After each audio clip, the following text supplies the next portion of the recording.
And I've got 30 minutes before I go to the dentist. We can listen to it again. And that was a conversation I had at a studio playback with actor Jonathan Pulowski, who you may recall played Marcel in an old reenactment that I self-directed that explored my deeply unnecessary relationship with Marcel, the maintenance man at my old apartment. Long story short, Jonathan texted me a couple weeks ago. I assumed he wanted to reprise his role as Marcel, but I didn't have any more reenactments on the books. I don't have new Marcel material because I haven't really been seeing Marcel. For one, I moved. I don't live in that complex anymore. You know, I'm not readily accessible to him. I'm out of his orbit.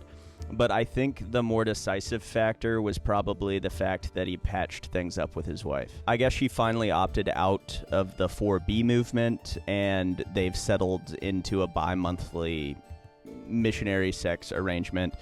And I guess he's or maybe happy isn't the word, but he is fully reintegrated into domestic life. So yeah, he doesn't need me as an accountability partner in the NoFap next year challenge that he was planning. But anyway, no, Jonathan was not about reprising that role. He wanted to meet up and talk music and ethics. I guess he suspected correctly that I was using AI-generated music in the podcast, and I admitted to it, but I explained that they're provisional tracks, they're placeholders. I've been trying to get my half-brother Rowan to make me a permanent theme song for months, but you know, he's been feeding me the same old BS he always does. He says you can't rush creativity, especially when it's in service of something you don't believe in. And I guess Rowan caught wind that I had started releasing episodes and that I was using placeholder AI-generated music because he started distancing himself even more than he usually does. It's pretty much impossible to make contact with him now. Rowan.